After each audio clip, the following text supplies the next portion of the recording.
So let's talk about film, shall we? I did a little kind of discussion or whatever about Hellraiser and the impact it had, and I also did one about the sequel, Hellraiser 2, which actually wasn't made by Clive Barker, although it's based on his story. And of course, I want to talk about the last movie that Clive Barker did before he kind of walked away from directing and went back into writing and art and other pursuits. And of course, this film is Lords of Illusion. I think this film deserves a lot more love than what it gets because I think it's a pretty smart story,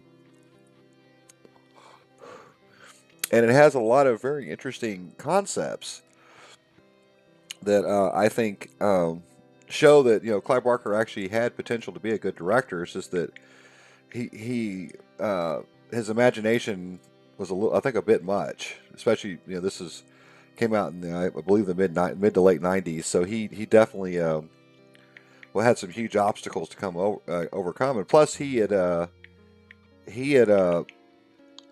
a pretty big box office. He did a big box office failure, which was Weave World. It took him several years to get Weave World. I think came out in '88 or '89 or something like that. This came out in '95, so it took him several years to get this off the ground. Right. So anyway, let's talk about the movie. Stars Scott Bakula, and this was I think a little bit after he had Quantum Leap, which was a popular television show. If you guys are too young to remember, or maybe you weren't big into television or whatever. It was a popular television show back in the '80s, late '80s and early '90s. It had Scott Bakula and Dean Stockwell, who was kind of a B movie actor, and he was friends with Dennis Hopper, and he got blacklisted from Hollywood for some reason. I can't remember what it was, but he was in Blue Velvet. And he was the suave debonair guy that Frank kept, which was Dennis Hopper's character, kept antagonizing. And it also had a very young Famke Johnson, and I think this was like maybe her second or third movie or something like that. It was pretty early in her career, and she really looked. I mean, she looked just as good back then. I mean, she still looks good. She's a beautiful woman, but she really looked good back then. When she was young, and it also has Daniel von Bergen, who is he was kind of a stage. He was a TV and stage actor, and he was on Malcolm in the Middle. He played the commandant. And if you watch television, especially in like the '80s and '90s, odds are you're going to see him in something. He was a very prolific performer, and he came out the stage and stuff like that. He's kind of a big, heavy set guy. And he's a good actor. Sadly, he died several years ago, or about 2 or 3 years ago. But he was a damn good actor, and he plays the character of Nix, right? So let me give you a little background of this story, or the reason why I think this film is so significant. Hellraiser was basically pulled directly from the novella that Clive Barker wrote, and he changed up a few things here and there to he changed up a few things here and there to kind of fit in with the narrative of the film. Of course, he switched it from Britain to America, even though it was shot in Britain, and he changed Kirsty from this lady who's in the friend zone into Rory's daughter, and of course he changed Rory's name. It was something different in the book, and I mean there's a bunch of small details he changed, right? Whereas Lords of Illusion was a relatively short story, and of course to make it a 2-hour movie, he actually added a bunch of stuff. And what he basically did was he actually pulled a bunch of stuff from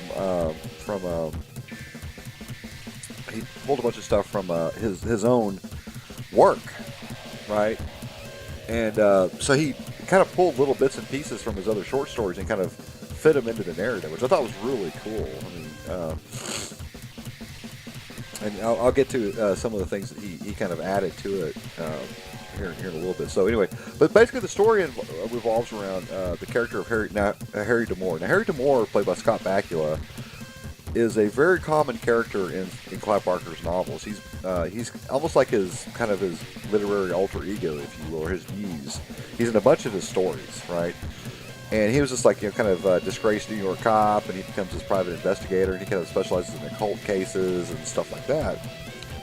Well, in the movie, he gets this case about this guy who's a fortune teller, and this guy gets killed. Right? He gets jacked up pretty bad. And well, okay. Hang on, I'm getting ahead of myself. Let's back it up a little bit. Okay, so the movie starts off with it's in the early 1980s, and it's out in the Mojave Desert. Now, if anybody's been out in the Mojave Desert, there ain't shit out there, right? I've been out there a few times. There's nothing out there for miles. But there's this cult that's operating out of there. And it's a bunch of kids, right? And the cult leader is this older guy who, his name is Nix. And Nix, right off the bat, you know that he's the real deal. I mean, he's not an illusionist. He's an actual magician. He's like, making fireballs and levitating and doing all this like crazy shit, right? And well, anyway, he kidnaps a girl.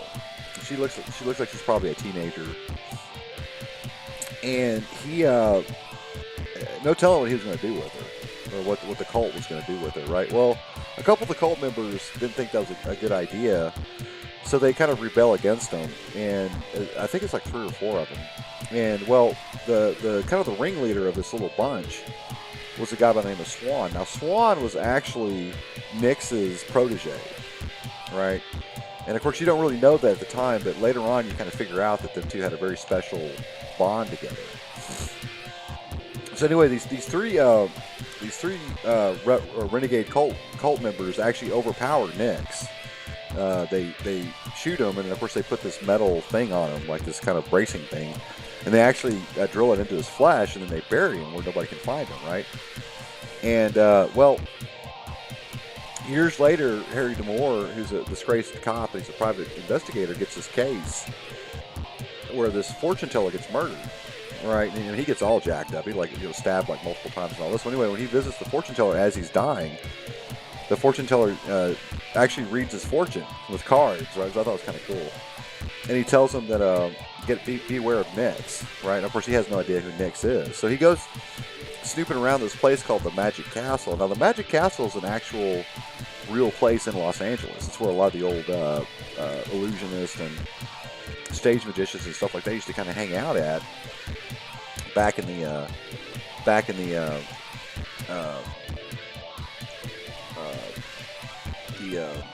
old days when that sort of thing was really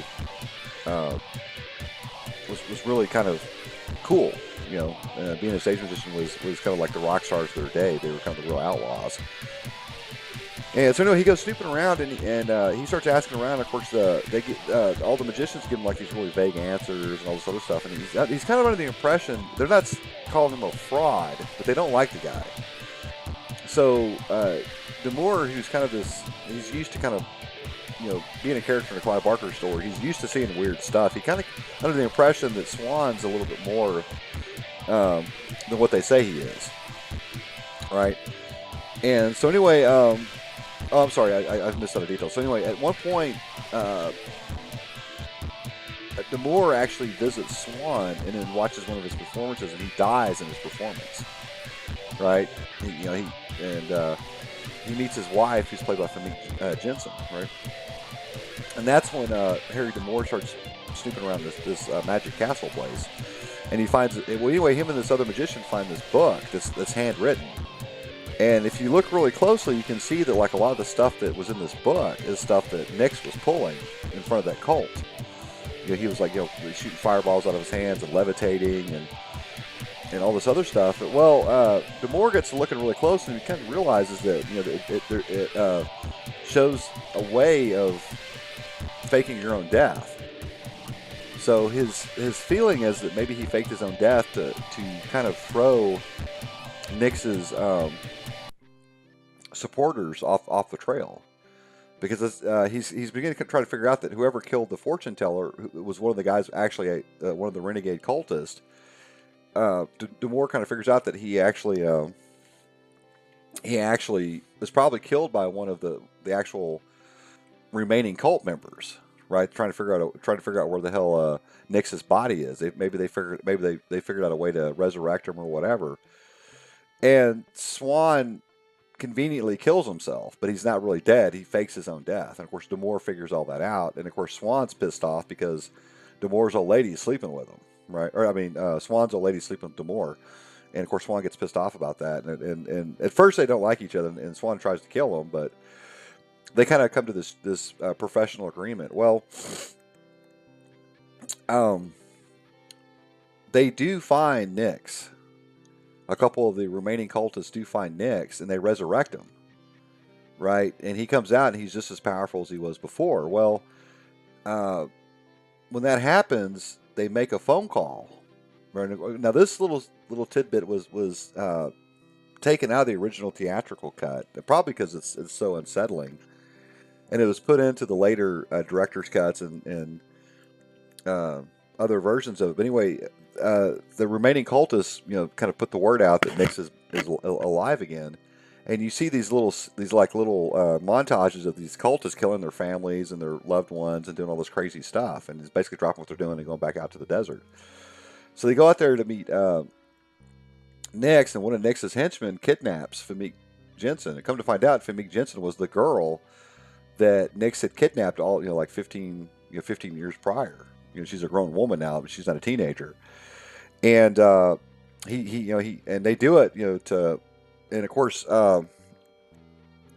Nix, he says something to the effect of he wants to impart all this knowledge onto his followers.